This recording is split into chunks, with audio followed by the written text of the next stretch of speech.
chegar nesse livro aqui, que foi um divisor de águas com sugestões muito práticas e simples, mudaram a minha capacidade de focar nas atividades que eu preciso focar. A maioria das pessoas acham que não consegue focar porque não tem disciplina. E eu também achava isso, mas depois de muito tentar trabalhar essa questão do foco, e uma das principais coisas que eu percebi durante a leitura desse livro e também as minhas tentativas e erros, foi que a gente tenta ser focado em um mundo que puxa a gente para não ter foco, um mundo que puxa a gente pra gente ser multitarefa, pra gente fazer um monte de coisas ao mesmo tempo. Se você for parar para pensar, seu próprio trabalho te recompensa grande parte das vezes por você ter disponibilidade, por você responder rápido, por você atender rápido uma ligação. E se você não cria espaços no seu dia para realmente conseguir focar nas atividades, o dia a dia engole a gente. E nesse vídeo eu vou falar um pouquinho das práticas que eu aprendi nesse livro, como eu disse para vocês, que são bem simples, mas que exigem um pouco de dedicação e treino, né? O próprio autor no livro, ele comenta que o foco ele é como se fosse academia. A gente precisa praticar e a gente vai melhorando e aperfeiçoando a nossa capacidade de focar. A primeira das lições que eu aprendi é que se a gente esperar um momento para a gente ter foco, esse momento nunca vai acontecer. Porque a gente tem demandas o dia inteiro de N coisas que aparecem na nossa vida, seja no trabalho, da vida pessoal, dos nossos filhos, da nossa esposa, de diversas fontes durante o nosso dia, que acaba sobrecarregando a gente e quando a gente vê já acabou o nosso dia. Então, uma das estratégias que o autor define é que a gente defina blocos para que a gente garanta que esse foco vai acontecer, de que de tempos em tempos a gente vai parar tudo que estiver fazendo e olhar para exclusivamente aquilo que a gente está se colocando a fazer. E se a gente não fizer isso, o nosso cérebro ele sempre vai optar por fazer coisas mais fáceis. É a coisa de não querer gastar energia. O nosso corpo ele tá o tempo inteiro tentando guardar energia para o pior que possa acontecer. Além do mais, quando a gente já deixa esse espaço reservado, a gente evita a nossa demanda cognitiva de ficar pensando, sei lá, tô no meu dia, aí eu vi que tem uma disponibilidade na minha agenda, eu vou pensar, eu vou fazer o foco nesse horário.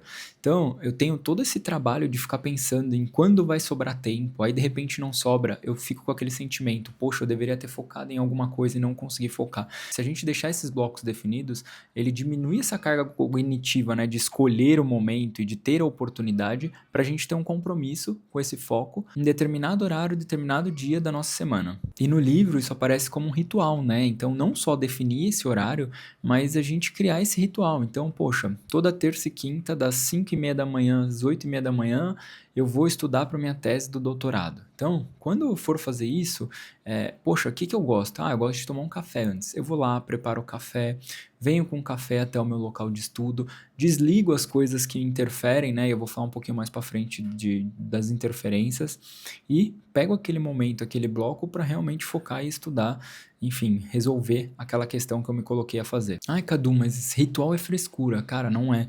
Ritual é uma forma de você avisar o seu cérebro que ele vai começar a entrar naquele momento onde é foco, foco e foco. Aqui vai a segunda dica do livro, que o autor deixa bem claro que a gente não precisa ficar resistindo às interferências, né? Então, as notificações, as mensagens, é a gente não precisar resistir. Então, é que as mensagens, elas nem aconteçam. Então, sabe quando você tá com o celular do lado e aí chega uma mensagem e você sabe que você precisa focar e você fica assim, aí ela tocou, você já dispersou um pouquinho, aí você fala assim, não, eu tô focado, depois eu vejo. Só que só esse movimento já fez você perder a sua capacidade de foco e você vai levar um tempo até você conseguir retomar esse foco. Então, o autor ele diz que a gente não precisa nem lutar com isso. A ideia é que a gente não tenha esse tipo de distração no nosso momento de foco. É igual quando a gente tá trabalhando e tem várias guias abertas e a gente se perde ali, a gente tá tentando ser focado e fazer várias coisas ao mesmo tempo, só que no final a gente não tá fazendo nada muito rápido, né? A gente tá dividindo a nossa capacidade em diversas atividades, a gente tá demorando muito mais para fazer, às vezes com muito menos qualidade, por conta de ter tantas coisas abertas, né? Então, uma dica que eu uso e que me ajudou bastante, e depois que eu li no livro até reforçou esse comportamento que eu já fazia, é ter um aplicativo no celular que bloqueia as redes sociais. Então, das 8 da manhã às 17:30, meu celular, eu tenho o aplicativo, eu vou deixar aqui, o Opel, enfim, e ele bloqueia as redes sociais de acordo com do que eu coloco ali, né? Então, poxa, meu uso maior é Instagram, LinkedIn, Facebook. Alguém usa Facebook ainda? Mas enfim. E ele bloqueia durante esse horário. Claro, Cadu, dá para desbloquear? Dá. se eu quiser muito. Então, assim, a gente, por conta de estar tão conectado com as coisas, a gente vira e mexe, a gente pega o celular sem nem perceber que a gente pegou o celular. Qualquer momento que a gente para, a gente pega ali para olhar. E quando a gente instala um aplicativo desse, o que ele faz? Ele gera alguns atritos para que eu consiga acessar. Então, quando eu tento acessar, ele me dá uma notificação, eu tenho que esperar 10 segundos, e aí depois desses 10 segundos eu confirmo se eu quero acessar mesmo. Então, eu só vou conseguir acessar isso se realmente for uma ação que eu queira realmente, eu quero ver Instagram, eu quero jogar 30 minutos do meu dia ali, eu quero me distrair, eu quero fazer um post, enfim, qualquer coisa que eu queira fazer, intencional, e não só por pegar um movimento robótico ali, que muitas vezes a gente pega para olhar. Então ele gera esse tipo de atrito, ele gera essa dificuldade, o que acaba com o tempo, e é uma coisa que acontece comigo hoje. Hoje, quando eu tô parado esperando alguma coisa, eu não pego o celular de pronto, porque eu já treinei o meu cérebro a todas as vezes que eu preciso esperar, realmente esperar, contemplar, olhar para as coisas, pensar um pouquinho. E mesmo assim, mesmo eu que faço isso há algum tempo, às vezes eu pego o celular no automático quando eu tô parado, e aí ele me dá a notificação falando que eu preciso esperar 10 segundos para desbloquear, e aí com isso eu já coloco o celular de novo no bolso. E aí vai totalmente alinhado com o que o autor fala sobre a gente não ter nem a necessidade de escolher. A gente não tem. Nesse momento, eu prefiro não ter a opção de mexer, porque eu sei que isso vai interferir no meu foco, no final do dia vai interferir na minha produtividade, e eu vou acabar perdendo muito tempo com coisas que não eram para ter perdido. E aqui eu não tô falando de um dia para noite você deletar os seus aplicativos, você parar de usar. Tenta fazer esse teste com esse aplicativo, coloca 15 minutos, 30 minutos, uma noite de bloqueio, enfim, para você ver como que é ficar sem redes sociais. No começo, realmente, a gente percebe que a gente está viciado e que a gente precisa ficar olhando aquilo o tempo inteiro, mas quanto mais os dias passam, mais a gente vai se sentindo livre e você vai perceber que sobra muito tempo. E o melhor de tudo, você se sente no controle das coisas e não mais preso por um feed pela vida dos outros. A terceira dica está muito conectada com a segunda, que é desligar as notificações. Quanto menos interferências a gente tiver, melhor. Aqui, a ideia é a gente colocar o celular no modo de foco ou em algum outro modo que a gente desabilite as notificações. Tem como a gente configurar, a gente deixar só contatos urgentes. Então, poxa, eu tô no momento ali onde eu preciso focar para fazer uma atividade específica do trabalho, mas eu não posso me desconectar do trabalho 100%. Deixa algumas pessoas ali que são necessárias do seu trabalho, que você sabe que elas possam te chamar de emergência, deixa ela configurada como uma exceção. O meu celular está sempre, principalmente à noite. À noite eu deixo ele nesse modo para dormir e não ter notificações, e também quando eu estou fazendo esse modo de foco. À noite eu deixo sempre minha mãe, meu pai, minha irmã, meu cunhado, minha sobrinha, sempre em exceção. Porque são pessoas que, se precisarem me ligar, são porque realmente aconteceu alguma coisa. Então eu vou lá e configuro. Eu vou tentar deixar algum link aqui ensinando a configurar. Se eu não achar nada, eu vou e faço algum tutorial aqui para vocês de como configurar isso. Ajuda muito a não ser incomodado. Tanto à noite, na hora do seu sono, que é fundamental a gente também, o sono impacta diretamente no foco, assim como atividades físicas, etc. Então, quanto mais a gente foca naquele momento, no caso de dormir, a gente dormir em paz, sem notificação, sem acordar, sem rede social, e também quando a gente define o nosso momento de foco, a gente diminuir essas interferências externas, notificações, aplicativos, ligações, enfim. No começo parece que é muita coisa, mas você vai ver que são ajustes que levam um esforço maior no início, mas que depois vai ficando mais tranquilo, e você vai ver que você vai agradecer por ter parado para fazer todas essas configurações, por ter se comprometido com esse momento de foco. O quarto ponto que o livro traz e que eu achei muito importante compartilhar com vocês é a mudança de ambiente.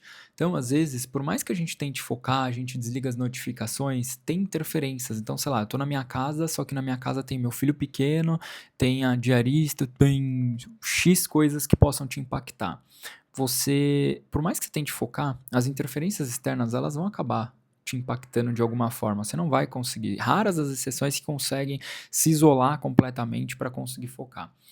Ou então, às vezes, também a gente precisa mudar um pouco do ambiente para conseguir ser mais criativo, para a gente mudar um pouco daquilo que a gente está vivendo.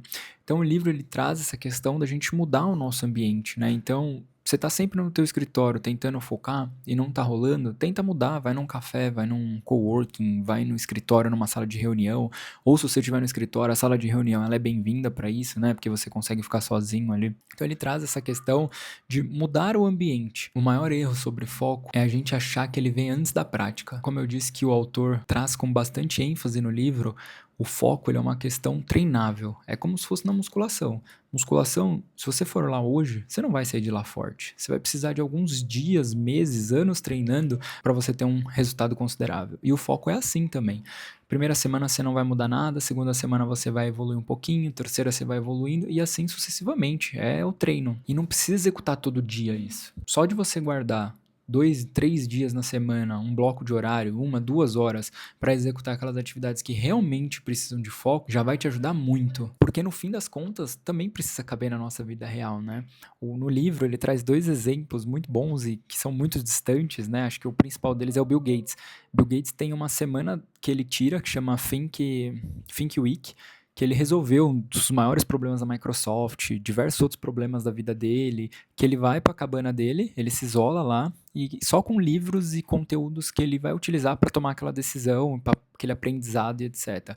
Quantos de nós conseguimos fazer isso? Quase ninguém. Se isolar completamente e etc. A gente tem trabalho, a gente tem família, a gente tem outras diversas demandas, não que ele não tenha, mas ele é bilionário, né? Então, guardar pelo menos um período de tempo na tua semana para conseguir fazer esse foco já vai ser melhor do que não fazer nada e viver imerso nos estímulos externos, né, as notificações, etc, sendo o cara que responde primeiro, mas que não consegue dar foco em nada, que não consegue realmente entregar trabalhos profundos e de valor e de qualidade. Porque a maior lição que o livro deixa é que no mundo onde a gente vive cada vez mais estímulos, quem tem foco tem valor, quem tem foco traz isso como um diferencial e no fim quem tem foco acaba tendo mais paz. Se você gostou desse vídeo, se inscreve aqui no canal, deixa o like e coloca aqui nos comentários o que você tem feito para fugir um pouco das distrações externas e ter alinhado teu foco com teus objetivos.